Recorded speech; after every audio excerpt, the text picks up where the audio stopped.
नमस्कार मंडळी. चला तर 2026ची सुरुवात करूया एका गोड पदार्थाने, ते म्हणजे मलाई चिक्कीने. 2026 मधला पहिला जो सण येणार आहे तो म्हणजे संक्रांत. संक्रांतीला आपण सगळेजण चिक्की तर बनवतोच, पण ह्यावेळेस मी तुम्हाला थोड्या वेगळ्या पद्धतीत चिक्की बनवून दाखवणार आहे. तोंडात टाकताच विरघळणारी अशी ही चिक्की आज मी तुम्हाला बनवून दाखवणार आहे. चला तर त्याची कृती बघून घ्या.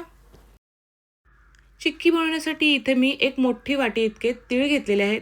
तीळ जे आहेत ते मी अनपॉलिश्ड घेतलेले आहेत. तुम्ही पॉलिश्ड घेऊ शकता.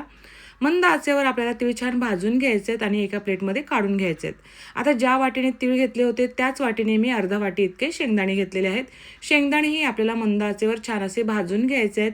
तेही प्लेटमध्ये काढून घ्यायचे आहेत आणि थोडं गार झालं की आपल्याला हे सर्व मिक्सरच्या भांड्यात काढून घ्यायचं आहे. आता हे तीळ आणि शेंगदाणे जे आहेत ते आपल्याला मिक्सरमध्ये वाटून घ्यायचे आहेत.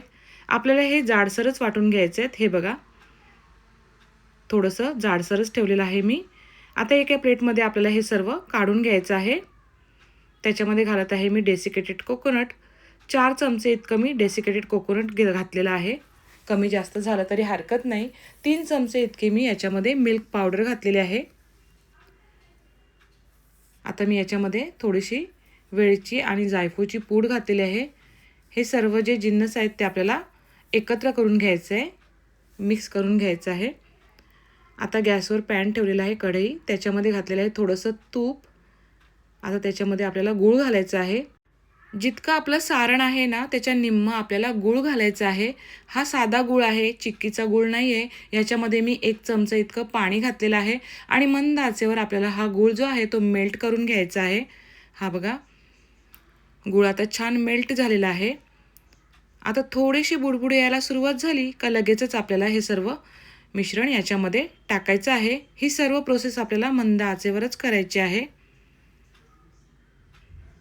आता हे सर्व गुळामध्ये आपल्याला मिक्स करून घ्यायचं आहे.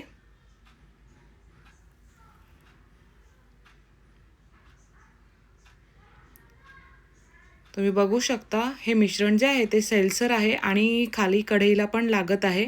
तर आपल्याला हे अजून शिजवायचं आहे, म्हणजे हे घट्ट करून घ्यायचं आहे.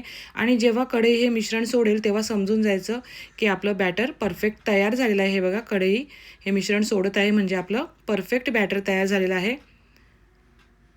आता गॅस बंद करून घ्यायची आहे. प्लेटला मी ऑलरेडी तूप लावून ग्रीसिंग करून घेतलं होतं. ही प्रोसेस आपल्याला आधीच करायची आहे, कारण की मिश्रण रेडी झालं की लगेचच आपल्याला प्लेटमध्ये ओतून घ्यायचं आहे. बघा, अशा पद्धतीने. आता आपल्याला हे सर्व या प्लेटमध्ये पसरवून घ्यायचं आहे. एकसारखं करून घ्यायचं आहे, एक लेवलनी करून घ्यायचं आहे. बघा, व्यवस्थित असं पसरवून घ्यायचं. त्याच्यावर तुम्ही ड्रायफ्रूटचे तुकडे टाकू शकता. मी इथं पिस्ताचे घेतल्यात. तुम्हाला जे ड्रायफ्रूट्स आवडतात ना त्याचे तुकडे तुम्ही टाकू शकता. आणि पुन्हा आहे ना आपल्याला थोडेसे प्रेस करायचं आहे. सारण जे आहे ते गरम आहे, त्याच्यामुळे वरचे जे ड्रायफ्रूट्स आहेत तर आतमध्ये बसले जातील. हे बघा, थोडंसं गार झालं ना की आपल्याला लगेचच हे कट करून घ्यायचं आहे. 5 मिनिटांनी लगेच गार होतं. लगेच आपल्याला हे कट्स करून घ्यायचे आहेत. हे बघा,